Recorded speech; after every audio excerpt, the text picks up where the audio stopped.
कोई पूछे एक बात बताओ, गंगा 5 राज्यों से होकर बह रही, भारत में कितने राज्य? 5। सबसे लंबी गंगा कहां पर है? उत्तर प्रदेश के अंदर गंगा सबसे लंबी है और लंबाई है 1140 किलोमीटर। ध्यान रखना 1140, कहीं भी 1450 लिखा मिल जाए वो गलत है, बिल्कुल काट देना उसे, ठीक है? हाँ नहीं, वो उत्तराखंड और यूपी का मिला के है वो, ठीक, ध्यान रखना। जहां से उद्गम हो रहा है और उत्तर प्रदेश में वो 1450 है, काट देना। अभी भी इसलिए मैंने कहा, चाहे मैंने लिखा है उसको काटना, 1140 है क्योंकि यहाँ पर ना 310 है उत्तराखंड के अंदर, तो जोड़ो कितना हो गया? 1450, इसीलिए ना, ये ध्यान रखना। हाँ, ये पुराना डाटा है वो 1450 वाला, क्योंकि पहले उत्तराखंड यूपी एक में हुआ करते थे, तो अब सही कर लेना उसको। यूपी में कितनी? 1140 किलोमीटर लंबाई है। दूसरा, उत्तर प्रदेश के 28 जिलों से होकर गंगा बहती है। कितने जिलों से? 28 जिलों से होकर गंगा बहती है। आपको 28 जिले याद नहीं रखने, इससे कोई फर्क नहीं पड़ता, याद हो चाहे नहीं, पूछेगा ही नहीं। लेकिन ये इंपॉर्टेंट है, देखो झारखंड में गंगा हाँ केवल एक जिले से होकर गुजरती है, और मेरा कौन सा है? साहिबगंज, तो केवल एक जिला है, इसलिए इंपॉर्टेंट है। और ये पूछा हुआ सवाल है कि गंगा झारखंड के कौन से जिले से होकर बहती है? आगे साहिबगंज जिला, केवल एक ही जिला है साहिबगंज, ठीक। इसके बाद फिर पश्चिम बंगाल, और पश्चिम बंगाल के बाद गंगा कहां चली जाती है? बांग्लादेश। कहां चली जाती है? बांग्लादेश में। और बांग्लादेश में गंगा को किस नाम से जाना जाता है? पद्मा, पद्मा के नाम से जाना जाता है। ये सवाल भी पूछा गया कि गंगा को बांग्लादेश में किस नाम से जानते हैं?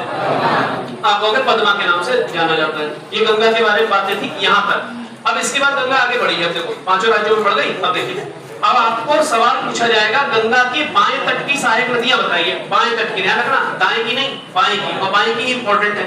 तो क्या बताना? 6 नदियां हैं केवल। पहली रामगंगा, दूसरा गोमती, घाघरा, गंडक, कोसी और महानंदा, ठीक, ये बना चुके थे। रामगंगा, गोमती, घाघरा, गंडक, कोसी, महानंदा। गंगा की बाएं तट की अंतिम सहायक नदी कौन सी है? महानंदा। महानंदा बाएं तट की अंतिम सहायक नदी है, अंतिम। इसके बाद कोई भी नदी आकर इसमें नहीं मिलती। इसके बाद ये नदी कहां चली जाती है? बांग्लादेश के अंदर, और बांग्लादेश में क्या कहलाती है? पद्मा। अब सुनो, यहाँ तक तो हो गया था कल, यहाँ तक, ठीक। इसके बाद ये भी देख लो, यमुनोत्री से क्या निकलती है? यमुना, और यमुना जाकर कहां मिल जाती है? प्रयागराज। कहां पर? प्रयागराज। और प्रयागराज में मिलती है, आपको देखो साफ साफ दिखाई दे रहा है, यमुना पश्चिमी तट की या फिर गंगा की सबसे लंबी सहायक नदी है। इतनी लंबी तो कोई है भी नहीं, और ठीक, सबसे लंबी सहायक नदी, तो ध्यान रखो। अब सुनो ध्यान से इधर, इस यमुना की कुछ सहायक नदियां हैं जो याद रखनी है, जैसे चंबल, सिंध, बेतवा, केन। ये भी देखिए आपने, चंबल, सिंध, बेतवा, केन। इसके बाद यहाँ हिंडन, रिंद, सेंगर और वरुण। इसकी ट्रिक भी थी अपने पास, हरि सेवा। गंगा की बाएं तट की सहायक नदियों की ट्रिक है ये, हरि सेवा। हा से हिंडन, री से रिंद, से सेंगर, वा से वरुणा। ये याद रखना, वा से वरुणा, ये ट्रिक है इसकी। इस वाली नदियों थोड़ी टफ होती है नदियां, इसलिए याद कर लेना, हरि सेवा। लेकिन इसकी कोई ट्रिक नहीं, सिंपल गाना है ये, चंबल, सिंध, बेतवा, केन। बोलो एक बार जरा इसको। अगर आपसे पूछे यमुना की दाएं तट की सहायक नदियां कौन कौन सी हैं? आप कहेंगे चंबल, सिंध, बेतवा, केन। अब देखो यहाँ पर है अमरकंटक का पठार, और अमरकंटक के पठार से एक नदी चलती है जिसका नाम है सोन, और ये सोन नदी जाकर गंगा में मिल जाती है बिहार में, सोन नदी। और ध्यान रखें सोन के बारे में एक बात और, सोन नदी उत्तर प्रदेश से केवल एक जिले से होकर बहती है, और उस जिले का नाम है सोनभद्र।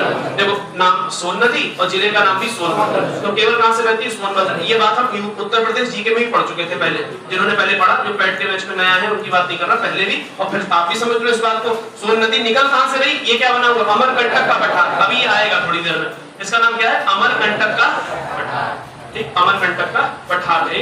और ये गंगा नदी के बारे में इंपॉर्टेंट क्वेश्चन यही है, इनसे ज्यादा सवाल आपसे पूछेगा भी नहीं, पैट में इतने हाई फाई सवाल नहीं पूछता। ये भी कम हाई फाई नहीं, ये भी बहुत हाई फाई है। यानी यहाँ से ये सवाल, यहाँ से एक आना निश्चित होता है, इस वाले से गंगा से पूछ रहा है तो कुछ भी पूछेगा।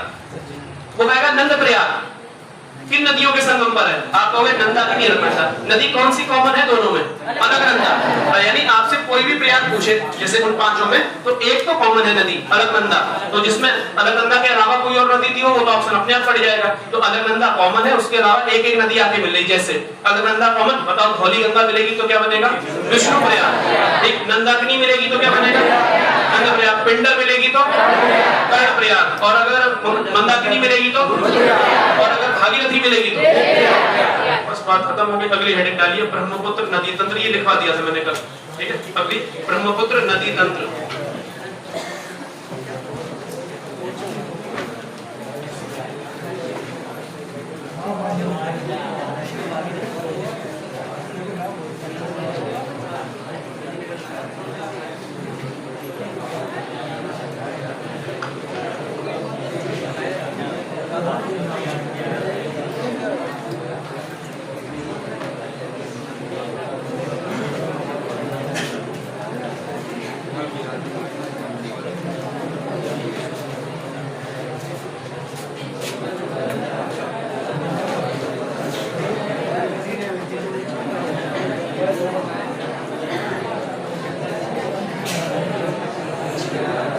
चलो सो रही करो, 5 मिनट का टॉपिक है, केवल 5 मिनट में खत्म हो जाएगा। ब्रह्मपुत्र नदी में ज्यादा याद रखना ही नहीं। देखो क्या है ब्रह्मपुत्र नदी कैसे आ रही है वो आपको पता होना चाहिए, क्योंकि मैं पहले ही चित्र बनवा चुका हूं उसका, है ना। नहीं पता तो आप एक बार और देख लो।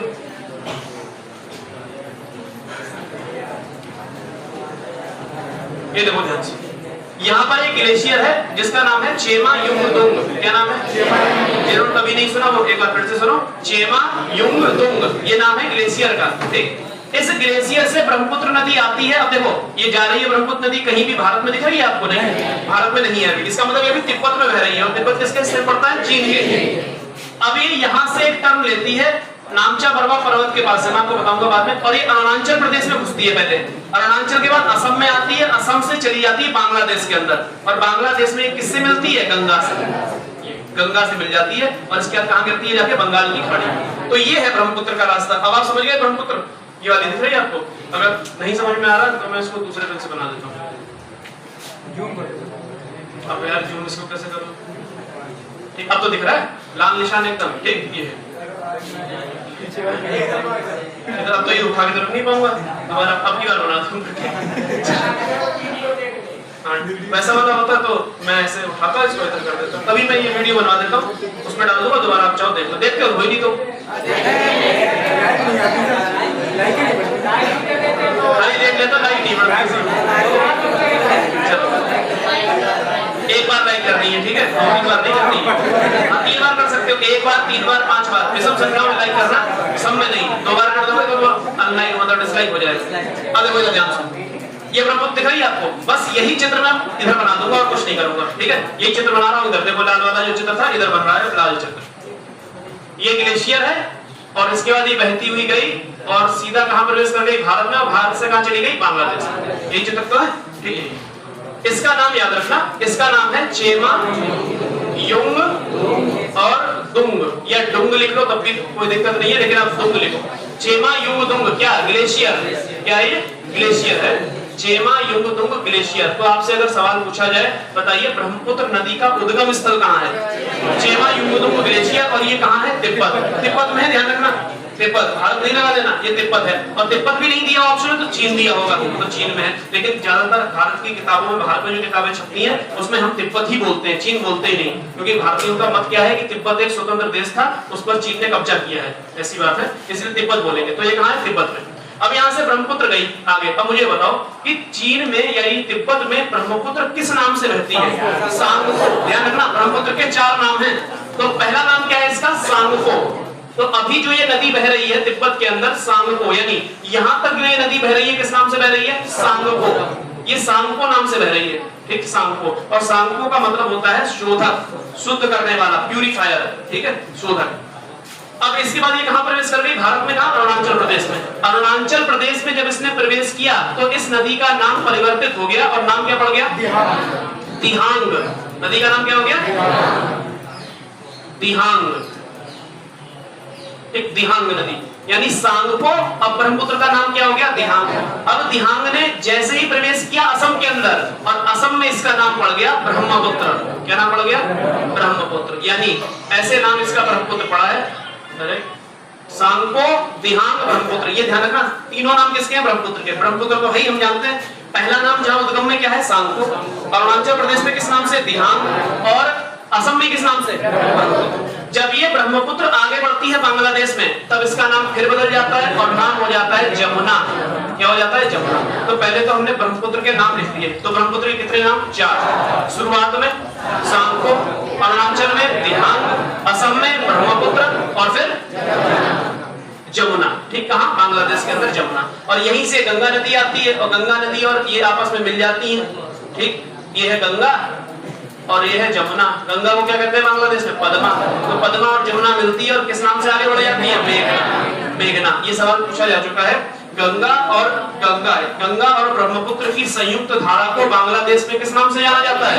आप कहेंगे संयुक्त धारा को जाना जाता है मेघना के नाम से। गंगा को बांग्लादेश में किस नाम से जानते हैं? पद्मा। ब्रह्मपुत्र को बांग्लादेश में किस नाम से जानते हैं? जमुना। जमुना, यमुना मत लगाना, यमुना जमुना में फर्क है। हमारे यहाँ पहले कह देते हैं कि गंगा जमुना। गंगा जमुना का मतलब जमुना ये है, फिर गलत हो जाए। ठीक है, ये कहावत बंगाल में चला करती थी, गंगा जमुना। ठीक, लेकिन वो हम इधर ले आए, हमने सोचा यमुना की बात हो रही है, यमुना की बात नहीं, जमुना ये है ब्रह्मपुत्र। बांग्लादेश में क्या कहलाती है ये? पहले आपको पता है भारत और पाकिस्तान बांग्लादेश सब एक ही में हुआ करते थे अंग्रेजों के जमाने में, ठीक, जिसको एक में था तो इसको पद्मा और इसको बंगाल के लोग क्या कहते थे? जमुना, दोनों आपस में मिलती थी तो कहते ये गंगा है ये जमुना है। तो गंगा जमनी तहजीब सुना है आपने ना, संस्कृति, गंगा जमुना, हिंदू मुसलमान भाईचारा, गंगा जमुना। तो यहाँ से भी शब्द आया है गंगा जमुना, क्योंकि यहाँ पर भी हिंदू मुसलमान दोनों की संख्या बहुत ज्यादा थी बंगाल के अंदर। और बंगाल विभाजन जब मैंने आपको पढ़ाया वहां देखा आपने कैसे बंगाल का विभाजन हिंदुओं और मुसलमानों के बीच किया गया, यानी जहाँ हिंदू ज्यादा थे वो अलग हिस्सा कर दिया, यहाँ मुस्लिम ज्यादा थे वो अलग कर दिया, यहीं से आया वो शब्द। ठीक, चलो अब देखो, ये तो इसके नाम हो गए, लेकिन आपको अब चाहिए क्या? इनकी सहायक नदियां, वो भी इंपॉर्टेंट वाली, सब नहीं, सहायक नदियां, इसको मैं मिटा रहा हूं, सहायक नदियां। देखो सहायक नदियां कौन सी है? सहायक नदी सुनो, यहां से एक नदी मिलती है इस तरफ से, अरुणाचल प्रदेश से ही, इस नदी का नाम है दिबांग। क्या नाम है? दिबांग। एक नदी और इधर से आती है, इसका नाम है लोहित। क्या नाम है? लोहित, लोहित। और एक नदी और पढ़नी इधर, बस ज्यादा नहीं, इसका नाम है धनसिरी। क्या नाम है? धनसिरी। ठीक, धनसिरी लिख लो चाहे सीरी लिख लो, कोई फर्क नहीं पड़ता, धनसिरी, ये नदी हो। तीन याद रखना है, दिबांग, लोहित, धनसिरी। देखो उधर कौन से तट की है? दायां बायां? कैसे बताओगे? जिस तरफ नदी बह रही है उस तरफ मुंह करके खड़े हो जाना है, इधर मुंह करके खड़े हो जाओ तो आपका बायां हाथ इस तरफ आ रहा है, तो ये कौन से तट की हो गई? बायां। इधर की देखो आपको दो नदियां मुख्य रूप से याद रखनी है, एक नदी तो याद रखनी है सुबनसिरी। कौन सी? सुबनसिरी। और ध्यान रखना सुबनसिरी ब्रह्मपुत्र की सबसे लंबी सहायक नदी है, सुबनसिरी। और सुबनसिरी के बाद एक नदी और याद रखिएगा जिसका नाम है मानस। क्या नाम है? मानस। आपने नाम सुना होगा मानस नेशनल पार्क, मानस नेशनल पार्क, मानस राष्ट्रीय उद्यान कहाँ है? असम में। मानस राष्ट्रीय उद्यान कहाँ है? असम में। उसका नाम मानस इसलिए पड़ा है क्योंकि वहीं से कौन सी नदी गुजरती है?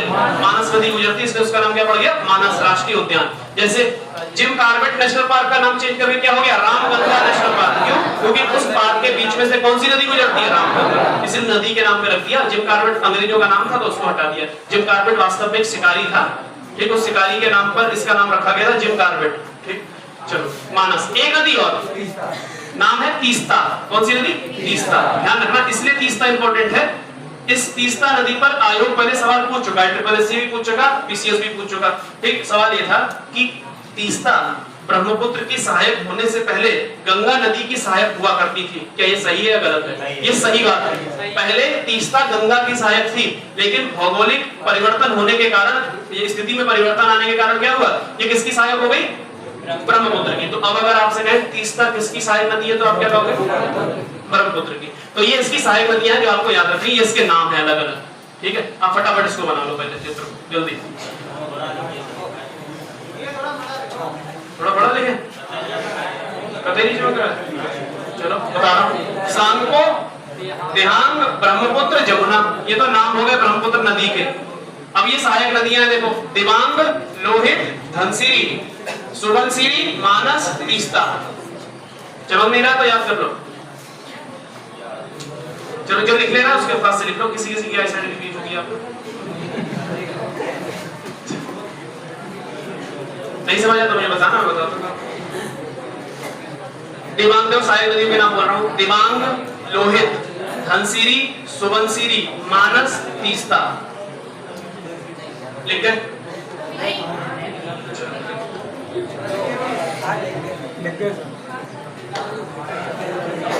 नाम है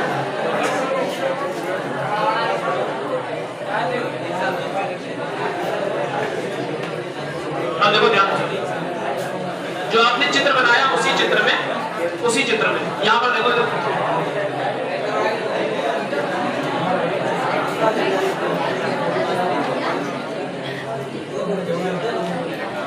देखो ध्यान से देखो। अरे आवाज क्यों कर रहे? आवाज नहीं तो देखो इधर ध्यान से, ब्रह्मपुत्र नदी है, बीच में देखो मैंने एक पॉइंट बना दिया, ये पॉइंट और कुछ नहीं, ब्रह्मपुत्र नदी में बना हुआ एक द्वीप है। क्या है? द्वीप। ध्यान रखो ब्रह्मपुत्र नदी पर असम में, खासतौर से असम में कई छोटे बड़े द्वीपों का निर्माण हुआ है। कारण है ब्रह्मपुत्र अपने साथ मिट्टी, चट्टाने, बालू, कंकड़ लेकर आती है और ब्रह्मपुत्र नदी जब असम में पहुंचती है तो इसका ढाल बहुत कम हो जाता है। यानी ढाल कम होने का मतलब हुआ नदी का रास्ता चौड़ा हो जाता है और नदी की स्पीड कम हो जाती है। ढाल होगा ज्यादा तो नदी की स्पीड कैसी होगी? ज्यादा। लेकिन ढाल होगा अगर कम तो नदी की स्पीड क्या हो जाएगी? कम, और नदी चौड़ी होने लगेगी। यानी पहले तो पानी, जैसे मान लो किसी ढाल पे नदी आ रही है ना, किसी ढाल पे नदी है, ऐसे मान लो आप, ये किसी ढाल पे नदी है, बताओ नदी तेज चलेगी या धीरे? तेज, क्योंकि ढाल है उसके पास, और नदी की ताकत ही क्या होती है? ढाल। इसका पता आप ऐसे लगा सकते हो, नदी ऊपर से नीचे तो आ सकती है, सीधे भी जा सकती है, लेकिन नदी ऊपर नहीं चढ़ सकती है। चढ़ जाती है क्या ऊपर नदी? कभी आपने देखा नीचे से ऊपर नदी चली गई? नहीं जाती ना, ऊपर से नीचे। लेकिन जब ये ढाल अब कम हो जाए, मान लो अब ये ढाल ऐसा हो गया, ऐसा, अब मुझे बताओ ये जो पानी आ रहा था अब इसकी स्पीड यहाँ पर कम होगी कि ज्यादा होगी? बहुत दूर तक क्या कम होती चली जाएगी स्पीड, और कम होती चली गई। अब इसके साथ जो बालू, कंकड़, मिट्टी आया था अब वो जगह जगह पर रुकना शुरू हो जाएगा। क्यों? अब वो तेज बह ही नहीं पा रहा है तो रुकेगा, और जब वो रुकेगा तो वही द्वीप बन जाएंगे। क्या बन जाएंगे? द्वीप। छोटे भी हो सकते हैं, बड़े भी हो सकते हैं, लेकिन यहाँ पर एक द्वीप बना हुआ है ब्रह्मपुत्र नदी पर असम में, जिस द्वीप का नाम है माजुली। क्या नाम है?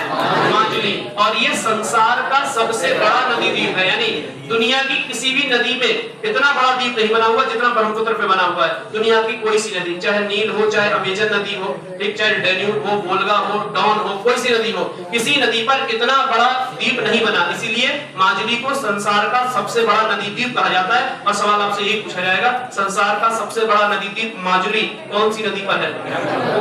लिखिए पॉइंट, लिखिए। देखिए संसार का सबसे बड़ा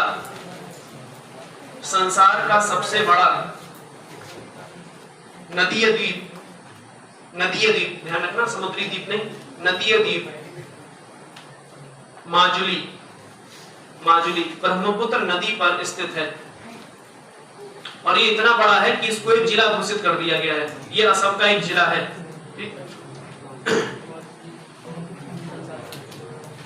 ब्रह्मपुत्र नदी पर स्थित है। अगला पॉइंट लिखिए, ब्रह्मपुत्र की सहायक, ब्रह्मपुत्र की सहायक लोहित नदी को, ब्रह्मपुत्र की सहायक लोहित नदी को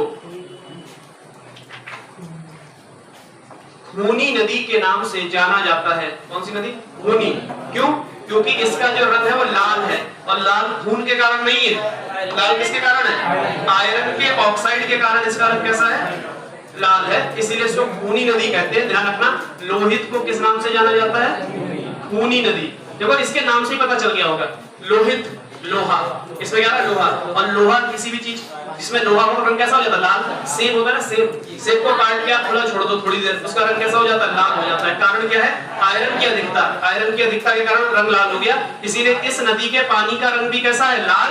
और लाल रंग होने के कारण इस नदी को किस नाम से जाना जाता है? खूनी। अगर आपसे कभी ये सवाल पूछ दिया जाए कि निम्नलिखित में से कौन सी नदी को खूनी नदी कहते हैं, तो आप कहोगे लोहित को। नाम ही है लोहित, ठीक है, लोहे वाली, लोहे को लेकर चलने वाली लोहित।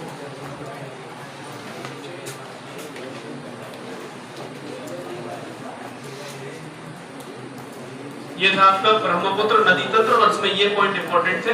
एक बात और लिख लीजिए बस, लिखिए ब्रह्मपुत्र की कुल लंबाई, ब्रह्मपुत्र की कुल लंबाई 2900 किलोमीटर है, 2900। ब्रह्मपुत्र की कुल लंबाई 2900 किलोमीटर है। तो बताओ ये गंगा से लंबी है कि छोटी है? लंबी है। गंगा की 2525, हाँ गंगा की 2525, 2900 किलोमीटर है। इसकी कुल लंबाई 2900 किलोमीटर है। इसे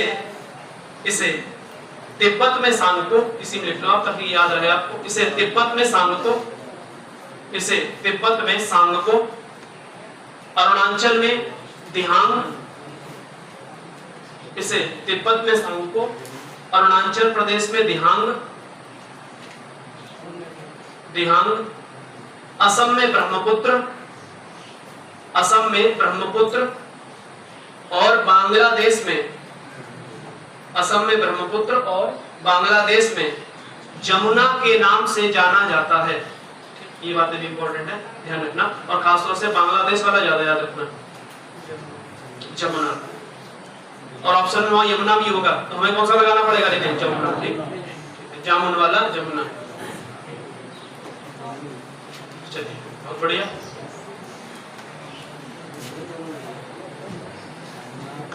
ओके, अब अगली हेडिंग डालिए प्रायद्वीपीय नदियां। अगली हेडिंग प्रायद्वीपीय नदियां। बहुत ज्यादा डिटेल नहीं पढ़नी है, बस आपको अपने एग्जाम के हिसाब से देखना है क्या है प्रायद्वीपीय नदियां।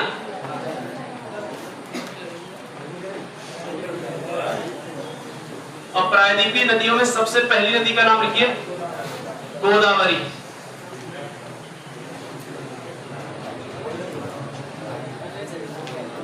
गोदावरी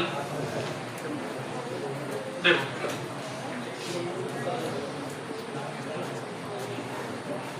सबसे पहली बात जो आपको देखनी है गोदावरी का उद्गम स्थल। गोदावरी निकलती कहां से है? तो ध्यान रखना है त्र्यंबकेश्वर की पहाड़ियों से।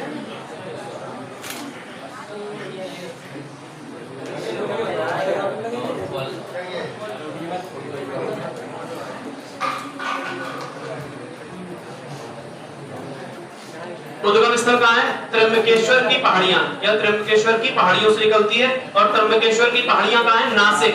और नासिक कहां है? महाराष्ट्र। नासिक है महाराष्ट्र। ठीक, नासिक महाराष्ट्र के समीप त्र्यंबकेश्वर की पहाड़ियों से निकलती है गोदावरी नदी। ये याद रखना, ये सबसे इंपॉर्टेंट बात यही है। ये सवाल कई बार पूछा जा चुका है। अगली बात आपसे पूछेगा कि गोदावरी नदी की लंबाई कितनी है? 1465 किलोमीटर। कितनी? 1465 किलोमीटर। यह है गोदावरी नदी की लंबाई 1465 किलोमीटर। अगली बात आपको ध्यान रखनी है, कुछ नाम है गोदावरी के, वो आपको याद रखने हैं। जैसे गोदावरी को वृद्ध गंगा, किस नाम से?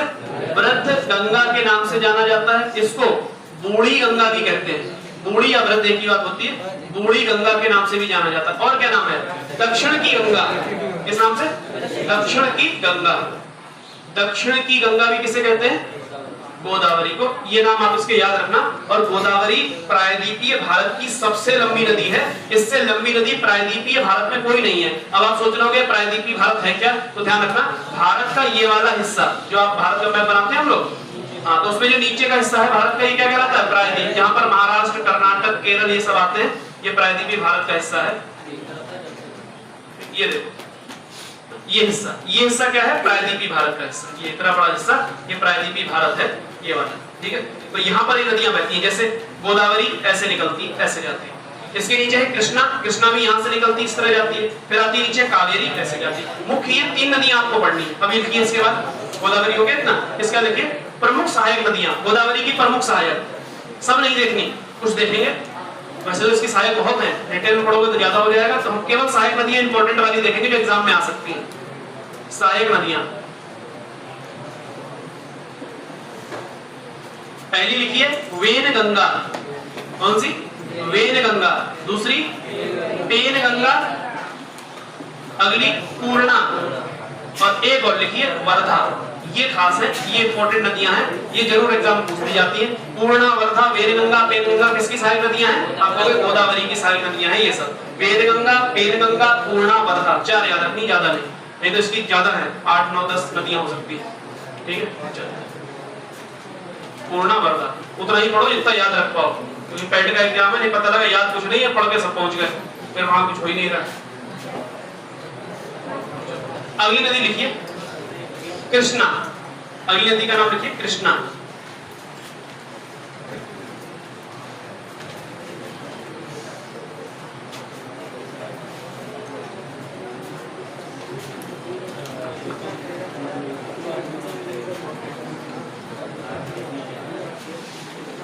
कृष्णा नदी, फिर से वही बात, कृष्णा नदी का पहले क्या लिखेंगे? उद्गम स्थल। तो उद्गम होता है महाबलेश्वर की पहाड़ियों से। कौन सी पहाड़ियां? ध्यान रखना इस बात का, ये महाबलेश्वर की पहाड़ियों से निकलती है।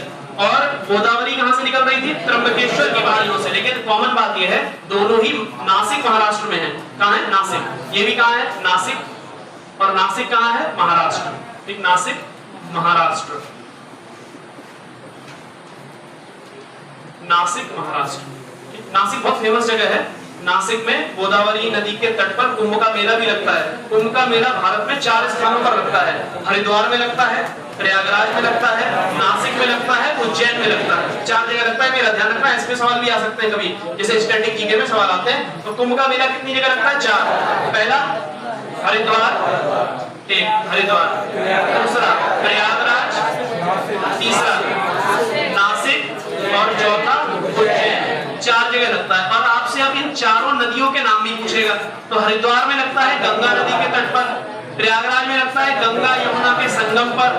अब एक सरस्वती नदी भी है लेकिन वो लुप्त है, दिखती नहीं, अदृश्य नदी है, ठीक। और तीसरा लगता है नासिक में गोदावरी नदी के तट पर। अभी आपने देखा कि कौन सी नदी थी, गोदावरी, गोदावरी के तट पर। उज्जैन में लगता है क्षिप्रा नदी के तट पर। कौन सी नदी, क्षिप्रा, ठीक, क्षिप्रा नदी। ये है जगह और ये है नदियां जहां पर कुंभ का मेला लगता है। ये कुंभ के बारे में जानकारी है, इसको ध्यान रखना, कहीं किनारे कोने पे लिख लेना, ठीक। चलो, कृष्णा की लंबाई कितनी है, 1401 किलोमीटर। ये कृष्णा नदी की लंबाई है। और कृष्णा नदी के बारे में सहायक नदियां देखो क्या है, सहायक नदियां देखो, सहायक नदियां मैं लिखा रहा हूं कुछ, लेकिन उसमें से ना एक बिल्कुल मत भूलना कभी भी, बाकी भूल जाओ कोई दिक्कत नहीं है, ठीक। वो मैं लिखाऊंगा अभी। सहायक नदियां एक है कौन सी, भीमा और मूसी। कौन सी, मूसी। इसी को नहीं भूलना है, बस इसी को नहीं भूलना है। क्यों, सवाल पूछा जाएगा हैदराबाद कौन सी नदी के तट पर है, और आप लोगों ने मूसी, ये इसलिए इंपॉर्टेंट है।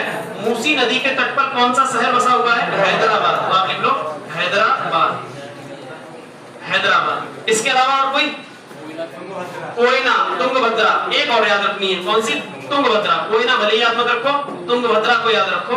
तुंगभद्रा बहुत ज्यादा इंपॉर्टेंट नदी है, इस पर लगा लो इंपॉर्टेंट, तुंगभद्रा पर और मूसी पर। आप अगर ऐसे याद रख सकते हो ना, भीमा मूसी, भीमा मूसी, पहले भीमा जिसमें भीमा है, मूसी जरूर आएगा। अगर ऐसे याद है तो तुम ध्यान रख पाओगे कि कृष्णा की सहायक है। कैसे, कृष्ण से आप जोड़, कृष्णा, कृष्णा द्रौपदी का नाम है। कृष्णा किसका नाम है, द्रौपदी का। आप द्रौपदी नहीं याद रख सकते, सोचोगे आप द्रौपदी कृष्णा को याद रखना, तो कृष्ण याद कर सकते हो, कृष्ण से ही संबंधित भीम है, तो ये क्या हो जाएगा, भीमा। बस ऐसे याद रखना, कृष्णा नदी की सहायक कौन सी है, भीमा। कृष्णा द्रौपदी का नाम था, ये रहा कृष्ण। कृष्ण होता है, कृष्ण की बहन कौन, द्रौपदी, कृष्णा कहा जाता है उनको, ठीक। और कृष्णा की सहायक भीमा, मूसी। और कृष्ण से किसका संबंध है, द्रौपदी से किसका संबंध है, भीम का, ठीक, भीम। द्रौपदी के सबसे प्रिय पति का नाम क्या था, भीम। सबसे प्रिय, जैसे राजाओं में प्रिय पत्नियां हुआ करती थी, और द्रौपदी के क्या हो गए, प्रिय पति। तो प्रिय पति कौन थे, भीम। कारण था उसका, कारण ये था द्रौपदी को भोजन बनाना बहुत पसंद था, और उनका बनाया हुआ, और द्रौपदी दिन भर भोजन बना सकती थी, इतना उनके अंदर स्टेमिना था। तो और भीम को भोजन खाना बहुत पसंद था, तो दिन भर वो जो भीम थे वही एक थे जो उनके व्यंजन वगैरह जो बनते थे वो खा सकते थे। बाकी अर्जुन ने थोड़ा सा खाया उठ गए, युधिष्ठिर थोड़ा सा खाया उठ गए, इसीलिए सबसे बलवान भी कौन था, लिखिए अब बेटा उसको। अगले लिखिए कावेरी, कावेरी।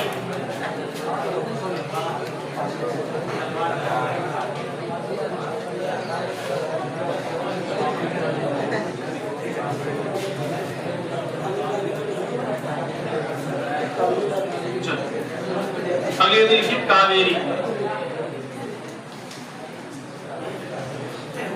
चलो बताओ, कावेरी का उद्गम स्थल, ब्रह्मगिरी की पहाड़ियां। कौन सी, ब्रह्मगिरी की पहाड़ियां।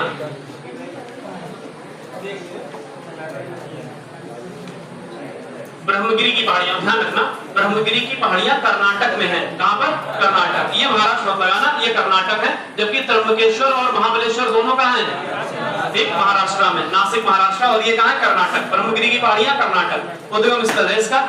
अब इसकी लंबाई आपसे पूछी जाएगी, केवल 800 किलोमीटर। यानी अगर आपसे कोई पूछ भी दे, अब कैसा भी क्वेश्चन बना ले, क्या बताओ, गोदावरी, कृष्णा, कावेरी में लंबाई के घटते हुए क्रम में लगाइए, तो सबसे ज्यादा लंबाई किसकी, गोदावरी, उससे कम किसकी, कृष्णा की, और सबसे कम किसकी, तो क्रम क्या होगा, गोदावरी, कृष्णा और कावेरी। ये क्रम है भी वास्तव में, अगर ऊपर से नीचे देखो तो पहले गोदावरी है, फिर कृष्णा है और फिर कावेरी, ठीक है। तो ये क्रम भी है, लंबाई का भी क्रम यही है, 800 किलोमीटर। इसकी खास बात ये, इसको किस नाम से जाना जाता है, दक्षिण भारत की गंगा। ये याद रखना बस, दक्षिण भारत की गंगा, और गोदावरी को दक्षिण की गंगा, ठीक। दक्षिण भारत की गंगा और दक्षिण की गंगा, ये दोनों नाम याद रखिएगा, दक्षिण भारत की गंगा। इसके अलावा इसकी सहायक नदियां देखो कौन कौन सी है, कोई और, हेमावती, हेमावती नहीं है, तो हंस रहा है यार, हेमावती भी है, हाँ, अर्कावती भी है, सही। देखो याद कौन सी रखनी वो देखो, है तो बहुत। हाँ, अमरावती याद रखनी है, जो एक ऐसे नाम की है, पहले वो देख लो। हेमावती याद रखनी है, अरे अभी नहीं, किसी नदी का नाम चेंज करना होगा तो देखा जाएगा। अर्कावती याद रखनी है, ठीक। और एक और याद रखना, लक्ष्मण तीर्थ। और इसमें ना सबसे इंपॉर्टेंट अमरावती है बस, बाकी ज्यादा कोई खास नहीं। लक्ष्मण तीर्थ, इसको जरूर याद रखना, लक्ष्मण तीर्थ, ठीक। अमरावती को सॉरी अमरा तीर्थ याद रखना, ये इसकी प्रमुख सहायक नदियां हैं, ठीक। इनको याद। ये हो गई लाइन से जो नदियां थी, कौन कौन सी लाइन से, मतलब जो देखो आपको जो मैंने पहला चित्र बनवाया जहां नदियां शुरू की हैं अपने लोगों ने, वहां पे चित्र बना हुआ है, तो मैंने वहां पे 3 नदियां खींची हैं लाइन से, वही है कौन सी, गोदावरी, कृष्णा और कावेरी। अब अगली नदी लिखिए नर्मदा। नर्मदा मोस्ट इंपोर्टेंट लगाइए नर्मदा पे, क्योंकि नर्मदा पर एक जलप्रपात का निर्माण होता है, वो ज्यादा इंपॉर्टेंट है, नदी से ज्यादा इंपॉर्टेंट उसका जलप्रपात है। और जलप्रपात का नाम क्या है, धुआंधार। क्या नाम है, धुआंधार जलप्रपात। चलिए नर्मदा।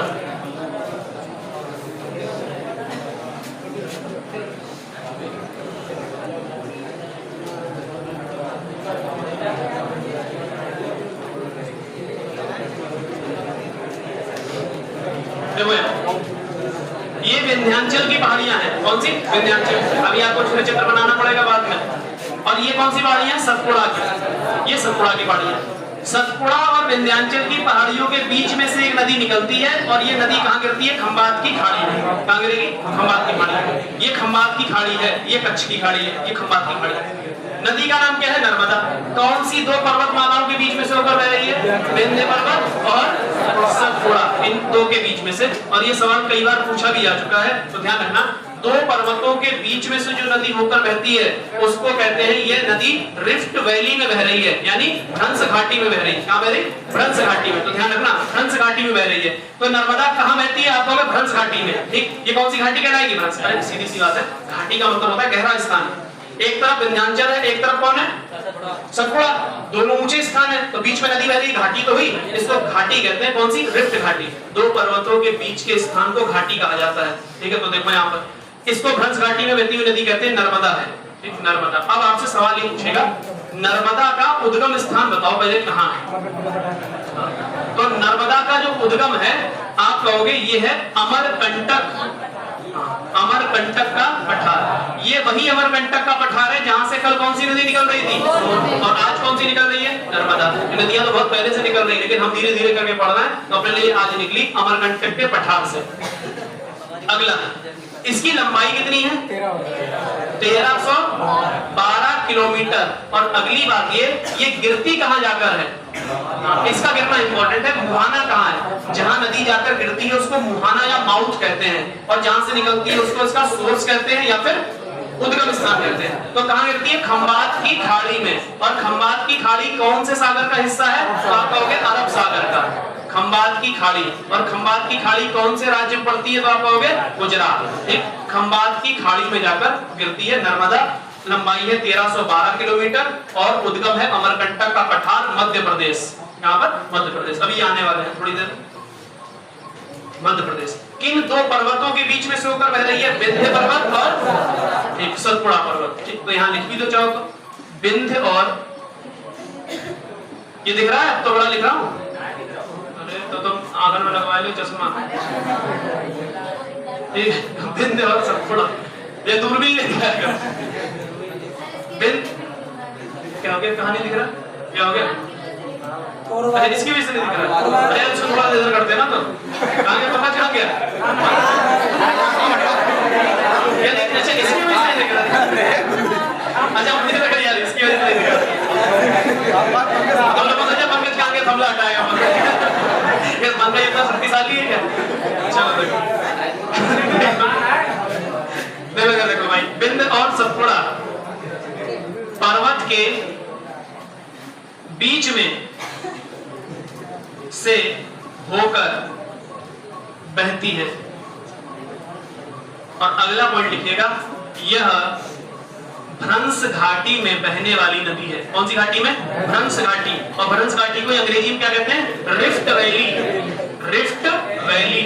अब कभी कभी एग्जाम में ना हिंदी में भी ऐसे लिख के आ जाएगा देवनागरी में, रिफ्ट वैली, कंफ्यूज नहीं होना, भ्रंश घाटी में बहने वाली नदी है। भ्रंश घाटी में बहने वाली नदी। भारत में भ्रंश घाटी में बहुत सारी नदियां बहती हैं, ठीक है, जो दो पर्वतों के बीच बहेंगी, खासतौर से कहाँ होंगी? भ्रंश घाटी में, ठीक है। इसके नर्मदा, ताप्ती, दामोदर, ये सब किसमें बहती है? भ्रंश घाटी। लिखो फटाफट।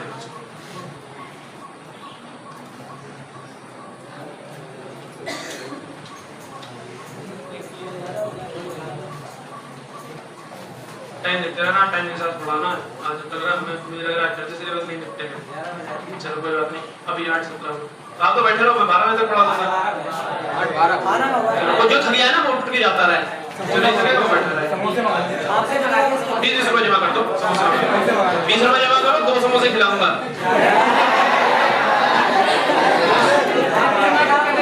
10 रुपए का प्रॉफिट कमाऊंगा।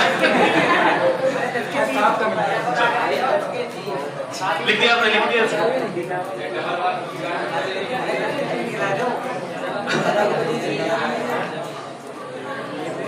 क्या दरवाजा खोल देते ज्यादा बढ़िया लगता है। सही है, बहुत गर्मी है।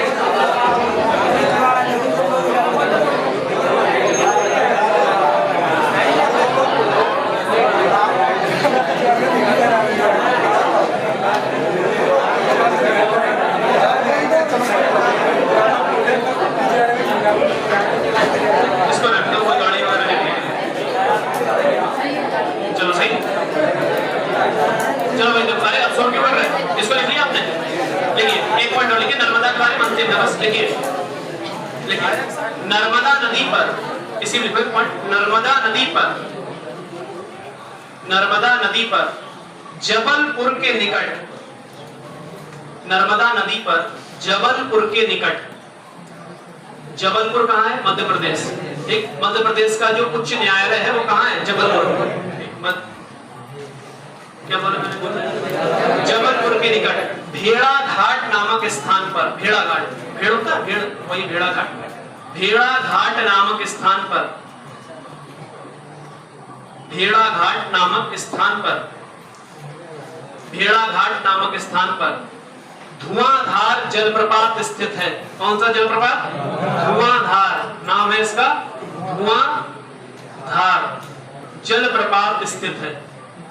धुआंधार जलप्रपात स्थित है। और ये सवाल डायरेक्ट एग्जाम में आता है कि धुआंधार जलप्रपात कौन सी नदी पर बना है? नर्मदा नदी, नर्मदा नदी पर। और कहाँ है? जबलपुर। ये पूछता भी नहीं कहाँ पे है, सीधा पूछेगा धुआंधार जलप्रपात। कभी कभी ऐसा होगा 3-4 जलप्रपात देगा और मैच कराने को कहेगा, मैच कराओ, यानी कौन सा कहाँ पर है वो मैं लिखा देता हूँ। अगला इसके नीचे फिर से पॉइंट लिखिए, स्टार बनाना, स्टार बना के लिखना, क्योंकि मैं आपको जलप्रपात दिखा रहा हूँ केवल, ठीक है।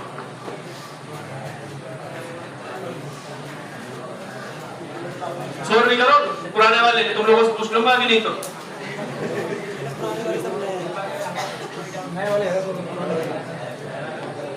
चलो धुआंधार हो गया। अब एक और लिखो जलप्रपात, अब स्टार लगा हुआ, लिखते जाना बस। अब एक जलप्रपात है, नाम है दूध सागर। कौन सा? दूध सागर जलप्रपात। दूध सागर जलप्रपात कौन सी नदी पर है? मांडवी नदी। कौन सी नदी? मांडवी नदी। और मांडवी नदी कहाँ है? गोवा। गोवा ये एक जलप्रपात मिलता है गोवा में, नाम है दूध सागर। मांडवी नदी पर बना है दूध सागर। अगला लिखिए जोग जलप्रपात। कौन सा? जोग, नाम है जोग। और इसी जोग जलप्रपात का एक नाम और है गरसोप्पा। गरसोप्पा जलप्रपात। और इसका एक नाम और है महात्मा गांधी जलप्रपात। महात्मा गांधी जलप्रपात। ये तीनों एक ही जलप्रपात के नाम हैं, अलग अलग नाम रख दिए बस। और ध्यान रखना ये जलप्रपात कहाँ है? कहाँ होगा बोलो? कर्नाटक। कौन सी नदी पर? शरावती। कौन सी नदी? शरावती नदी पर। और शरावती नदी कहाँ बह रही है? कर्नाटक। तो जोग जलप्रपात भी कहाँ हो गया? कर्नाटक। अगला लिखिए कुंचिकल जलप्रपात। कुंचिकल, कुंचिकल जलप्रपात। और इस पर लगाइए मोस्ट इंपोर्टेंट, क्योंकि ये भारत का सबसे ऊंचा जलप्रपात है। क्योंकि पहले भारत का सबसे ऊंचा जलप्रपात हुआ करता था जोग, अब जोग नहीं है, अब कौन है? कुंचिकल। और कुंचिकल जलप्रपात बना हुआ है वाराही नदी पर। कौन सी नदी पर? वाराही नदी पर। और वाराही नदी कहाँ है? कर्नाटक में। कहाँ है? कर्नाटक। कर्नाटक। कर्नाटक। याद रखना है इनको। किसकी? 379 379 मीटर। ऊंचाई कभी नहीं पूछेगा आपसे, इतनी टेंशन लेने की कोई जरूरत नहीं है।